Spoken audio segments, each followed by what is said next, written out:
네, 오늘 말씀 우리 함께 봉독하도록 하겠습니다. 오늘 말씀 누가복음 18장입니다. 누가복음 18장 18절에서 30절 말씀까지 제가 말씀을 봉독하도록 하겠습니다. 어떤 관리가 물어 이르되 선한 선생님이여 내가 무엇을 하여야 영생을 얻으리이까? 예수께서 이르시되 네가 어찌하여 나를 선하다 일컫느냐? 하나님 한 분 외에는 선한 이가 없느니라. 내가 계명을 안 하니 간음하지 말라, 살인하지 말라, 도둑질하지 말라, 거짓 증언하지 말라, 내 부모를 공경하라 하였느니라. 여짜오되 이것은 내가 어려서부터 다 지키었나이다.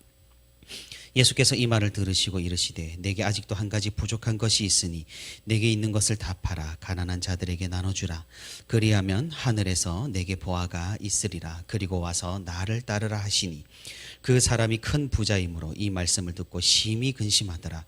예수께서 그를 보시고 이르시되 재물이 있는 자는 하나님의 나라에 들어가기가 얼마나 어려운지 낙타가 바늘기로 들어가는 것이 부자가 하나님의 나라에 들어가는 것보다 쉬우니라 하시니 듣는 자들이 이르되 그런즉 누가 구원을 얻을 수 있나이까? 이르시되 무릇 사람이 할 수 없는 것을 하나님은 하실 수 있느니라. 베드로가 여짜오되 보옵소서 우리가 우리의 것을 다 버리고 주를 따랐나이다. 이르시되 내가 진실로 너에게 이르노니 하나님의 나라를 위하여 집이나 아내나 형제나 부모나 자녀를 버린 자는 현세에 여러 배를 받고 내세에 영생을 받지 못할 자가 없느니라 하시니라. 아멘. 네, 오늘도 이렇게 주님과 함께 거닐기 위해 새벽 기도의 자리에 나온 우리 모든 성도 여러분 진심으로 환영하고 또 축복합니다. 아버지 하나님의 크신 위로와 사랑이 오늘 말씀을 듣는 가운데 우리 모든 성도 여러분들에게 있기를 소망합니다. 우리는 어제 예수님과 그리고 부자 관리의 대화에서 또 예수님과 부자 관리가 만난 이 사건을 통해서 하나님을 의지하는 인생은 어떤 것인가를 함께 살펴봤습니다. 자신을 의지하고 자신이 쌓고 세우고 그런 업적과 능력과 재물을 의지하는 것이 아니라 정말 하나님을 어린 아이와 같이 의지하는 그 인생에게 하나님께서는 은혜를 부어주시고 또 구원을 베풀어 주신다고 말입니다. 예수님께서는 이 부자 관리의 문제를 정확하게 아셨습니다. 그가 계명을 지켰다고 당당하게 대답을 했지만 사실 그것은 하나님을 사랑해서 지킨 것이 아니라 자신을 사랑해서 지킨 것이었습니다. 우리 그리스도인들은 결과를 놓고 논쟁하면 안 됩니다. 우리는 항상 그 목적과 의도에 집중을 해야 합니다. 이 부자 관리의 문제도 그렇습니다. 계명을 지킨 목적과 의도가 어디에 있었냐는 것입니다. 자기애와 이기성으로도 하나님을 섬길 수 있다라는 사실입니다. 우리는 이미 그런 사람들을 말씀을 통해 누가복음 말씀을 통해서 너무나 자주 봐왔지 않습니까? 바리새인들, 율법사들, 사두개인들, 하나님의 법을 이용해 자신들의 사리사욕을 채우는 그런 사람들, 하나님이 아니라 재물을 의지하고 사랑이 아니라 온갖 규정과 법률로 자신들의 기득권을 유지하려는 사람들, 어떻게 보면 이 부자 관리도 물론 그 정도에 있어서는 차이가 좀 나겠지만 목적과 의도에 있어서는 바리새인들과 썩 다르지 않다라는 말씀인 셈입니다. 이 부자 관리가 근심하며 예수님을 떠나가자 예수님께서는 제자들과 그곳에 모인 사람들에게 굉장히 의미심장한 말씀을 하십니다. 오늘 본문 24절과 25절에 있는 말씀입니다. 재물이 있는 자는 하나님의 나라에 들어가기가 얼마나 어려운지 낙타가 바늘기로 들어가는 것이 부자가 하나님의 나라에 들어가는 것보다 쉬우니라. 예수님께서는 이 말씀으로 우리에게 재물을 소유하지 말라고 말씀하시는 것은 아닐 겁니다. 어떤 무소유를 주장하는 것이 아니라 재물의 부정적인 면을 아주 강조하고 계시는 것입니다. 지난번에도 우리가 말씀을 통해 살펴봤듯이 재물이 많은 사람은 재물을 의지하기가 쉽습니다. 하나님을 의지하는 대신 그 재물에 소망을 두고 그 재물로 인하여 삶의 평안을 느끼는 경우가 많다라는 사실입니다. 그렇다면 우리에게 의문이 생깁니다.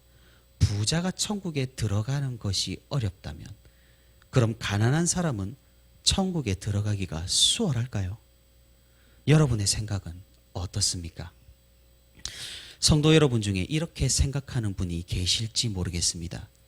나는 부자가 아닌데 라고 말입니다.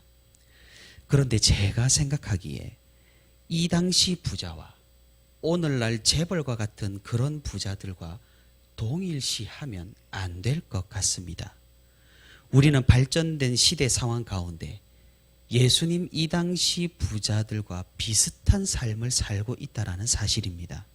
먹을 것이 넘쳐나고 지나치지만 않으면 못 사는 물건이 없고 부족함 없이 풍족히 살며 재산도 어느 정도 소유하고 있다는 사실입니다. 우리가 느끼는 빈곤이라는 것은 주로 상대적인 부분에서이지 절대적인 부분에서는 극히 드물다는 사실입니다. 기회도 더욱 공평해졌으며 능력을 펼칠 기회도 많아졌습니다. 삶의 질을 우리가 고려해 본다면 우리는 이 당시 부자 못지않은 그런 삶을 지금 우리가 살고 있는 셈입니다. 그럼 주님께서는 우리에게 너희는 다 부자처럼 살고 있으니 천국 가기 어렵다고 말씀하시고 계시는 것일까요? 지금 시대에 절대적으로 가난한 사람들은 천국 들어가기가 쉽다고 주님께서는 지금 말씀하시고 계시는 것일까요? 우리는 일전에 부자와 나사로의 이야기를 통해서 주님께서 해주신 교훈을 들었습니다. 그때 부자는 단지 부자여서 지옥에 갔다거나 나사로는 단지 가난했기 때문에 천국에 간 것이 아니었습니다. 그 이야기에서는 믿음에 관한 수많은 암시가 있었습니다. 부자는 가난한 자들을 돌보지 않으면서 그의 믿음과 하나님의 말씀에 대한 태도를 우리가 볼 수가 있었던 것이죠. 그리고 나사로는 하나님께서 도우신다라는 의미인 그의 이름에서부터 그리고 실제로 그가 천국에 들어갔다는 사실에서 우리는 나사로가 믿음으로 살았다는 것을 알 수가 있는 것입니다. 이 무슨 이야기를 하고 계시는 것입니까? 하나님 나라에 들어가는 것은 단순히 부자냐 가난하냐 이것으로 갈리는 것이 아니라는 것이죠. 하나님 나라는 오직 믿음으로 들어가는 그런 나라라는 사실을 우리는 이미 너무나 잘 알고 있습니다. 그런데 문제는 우리가 하나님 나라에 들어가는 것을 너무나 쉽게 생각하는 경향이 있다는 사실입니다. 물론 부유한가 가난한가로 우리는 생각하지는 않을 것입니다. 우리는 믿음과 확신이라는 말을 너무나 쉽게 내뱉고 또 그런 생각을 너무나 간단하게 치부해버리고 살아간다라는 말입니다. 하나님 나라에 들어가는 것, 구원을 받는 것, 절대로 자기만의 확신에서 나오는 간단하고 단순한 것이 아닙니다. 그렇게 말한다면 그것은 구원파와 다를 것이 없습니다. 그저 아멘 한다고 주어지고 우리가 몇 날 몇 시에 구원받았다고 확신한다고 주어지고 교회 생활 오래 한다고 주어지고 하나님을 믿는다는 말로 고백한다고 주어지는 그런 것이 아니라는 것이죠. 그럼 어떻게 믿음이 우리에게 확신으로 다가올 수가 있습니까? 그것은 하나님을 어떻게 무엇으로 믿는가? 그리고 어제 말씀드렸던 바와 같이 과연 내가 하나님을 사랑하고 있는가란 이런 질문에 대한 대답을 통해서입니다. 내가 하는 이 모든 삶의 행동들이 하나님을 사랑해서 하는 것들인가? 아니면 그 이면에 하나님을 위한다는 위선을 앞에 두고 뒤에서는 나를 위하고 나를 향하는 사랑이 숨어 있는가를 우리는 직시해야 한다라는 말씀입니다. 우리가 계속해서 연결해서 살펴보는 앞선 말씀들에서 주님께서는 어린아이와 같이 하나님을 사랑하지 못하면 하늘나라에 들어가지 못한다고 직접적으로 말씀하셨습니다. 우리는 이 말씀을 너무 가볍게 생각을 해버리거나 그냥 비유로 치부해서는 안 될 것입니다. 왜냐하면 성경은 어린아이 바로 다음으로 이 부자 관리를 등장시키고 대조시키고 있기 때문입니다. 이 부자 관리는 말씀에 순종했지만 사랑으로 하지 않았습니다. 기계적으로 행동했고 하나님을 온전히 의지하고 따르기를 거부했습니다. 그가 단순히 부자라서 구원받기 힘든가요?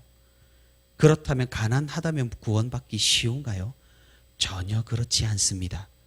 기본적으로 구원은 누구를 어떻게 믿느냐에 달려 있습니다. 그리고 그 믿음은 우리에게서 이루어지는 것이 아니라 무조건적인 은혜로 이루어집니다. 우리는 부자 관리가 떠나고 난 뒤 베드로와 예수님의 대화를 통해 부자 관리와 대조되는 또 다른 인물들을 발견할 수가 있습니다. 그들은 자신의 모든 것을 포기하고 심지어 가족과 재산 모두를 포기하고 주님을 따른 주님의 제자들입니다. 주님의 제자들은 은혜로 구원이 이루어진다는 하늘의 원리를 단적으로 보여주는 사람들입니다. 비록 그들은 예수님을 오해했고 제각기 다른 목적과 이유로 예수님을 따랐지만 결국 하나님께서는 은혜로 그들을 변화시키셨습니다. 그들은 예수님을 사랑했고 모든 것을 버리고 예수님만 의지했습니다. 그렇게 예수님을 따랐음에도 그들은 사실 부족하고 연약했으며 예수님에게 수많은 꾸지람을 들어야만 했고 사람들 앞에서 고난당하고 핍박을 받고 예수님의 제자들이 이것밖에 안 되느냐는 그런 모욕도 들어야만 했습니다. 하지만 하나님께서 그들을 어떻게 변화시키고 어떤 은혜를 부어주셨는지 우리는 너무나 잘 알고 있습니다. 이들 중 누구 하나 헛되이 살아낸 사람이 없습니다. 누가복음 역사에서는 이들이 미련하고 부족해 보일지 몰라도 사도행전 역사에서는 주님의 복음을 위해 엄청난 사역들을 감당하는 모습을 우리는 분명히 볼 수가 있는 것이죠. 주님께서 27절에서 무릇 사람이 할 수 없는 것을 하나님은 하실 수 있느니라 라는 이 말씀의 명백한 증인들이 바로 주님의 제자들인 셈입니다. 어제 이 부자 관리의 실체가 무엇이라고 말씀을 드렸습니까? 그는 단지 예수님이 만난 많은 사람 중에 한 사람이 아닙니다. 부자 관리는 우리를 대표합니다. 하나님의 말씀을 따른다고 하지만 결국 자신의 것, 자기 자신을 포기하지 못하는 사람의 본성을 반영합니다. 누구나 하나님과 자신 중에 하나님만을 온전히 선택하는 사람은 없습니다. 자신을 선택하고 자신이 가진 것에 이끌리는 그런 선택을 할 수가 있는 것입니다. 우리는 이런 선택들을 이때까지 해왔고 지금도 하고 있습니다. 그렇다면 주님의 말씀대로 우리 중 아무도 구원을 받지 못한다는 것인가요? 제자들도 26절에서 이를 물어봤습니다. 그렇다면 대체 누가 구원을 얻을 수 있습니까? 재산이 많다라는 것은 하나님의 축복이라고 여겼던 유대인의 사상에 예수님은 너무나 감당하기 벅찬 말씀을 하신 것입니다. 부자가 하나님의 나라에 들어가는 것은 거의 불가능하다고 말입니다. 그런데 예수님께서는 이어서 27절에 이렇게 말씀하셨습니다. 하지만 하나님께서는 하실 수 있다고 말입니다. 무슨 말씀입니까? 구원이 우리에게 속한 것이 아니라 오직 하나님께 속해 있으며 그 구원은 은혜로 이루어진다는 말씀입니다. 그리고 그 은혜는 그저 주어지지만 모든 사람들에게 주어지는 것이 아니며 특별히 하나님의 선택을 받은 사람들에게 주어지고 그 사람들은 기쁨으로 주님을 따르는 행동을 하게 된다는 것입니다. 하나님께서 하실 수 있었지만 이 부자 관리는 주님 따르기를 포기하고 돌아갔습니다. 누가 봐도 완벽한 사람이었습니다. 젊은 데다가 능력도 있었고 재산도 많았습니다. 하지만 하나님의 선택은 그런 종류가 아니었던 것입니다. 반면 주님의 제자들은 누가 봐도 보잘것없는 사람들이었습니다. 하지만 하나님께서는 이들을 선택하셨고 이들을 세워주셨으며 이들에게 은혜를 베푸시기로 결정하셨습니다. 사랑하는 성도 여러분, 우리가 하나님의 선택 가운데 거하는 그런 성도이기를 간절히 바랍니다. 사실 지금 우리로서는 모릅니다. 누가 선택을 받은 존재인지, 우리가 선택을 받은 사람인지, 은혜가 있는 존재인지, 하나님의 인도하심을 받은 존재인지를 말입니다. 그리고 우리는 서로에 대해서도 모릅니다. 어떤 사람의 외형과 행동과 생활을 봐서는 말입니다. 다들 비슷하게 신앙생활하고 다들 비슷하게 교회 활동을 하고 다들 비슷하게 그리스도인으로서 살아갑니다. 하지만 이런 외형은 비슷할지 몰라도 그 속마음과 내부는 완전히 다를 수 있다라는 말입니다. 자신을 알고 하나님을 아는 지식이 구원에 이르는 지식이라고 존 칼빈은 말했습니다. 자신을 아는 지식은 대체 무엇일까요? 아이러니한 사실은 자신을 아는데 나는 선택받았다고 확신하며 거들먹거리는 사람은 오히려 자신을 모르는 사람이라는 것입니다. 하나님 제발 나를 선택해달라고 눈물로 기도하며 나도 나를 잘 모르겠다며 구원을 이루는데 두려움과 떨림으로 주님 앞에 나아가는 사람이 오히려 반대로 자신을 아는 사람들입니다. 이를 구하는 사람들에게 하나님께서는 믿음의 확신과 구원의 기쁨을 맛보여 주십니다. 우리는 그제서야 비로소 이 확신을 경험할 수가 있게 되는 것입니다. 그러니 자신을 아는 지식이란 자신이 죄인이라는 깊은 회개와 함께 하나님이 필요하다라는 간절함을 아는 지식입니다.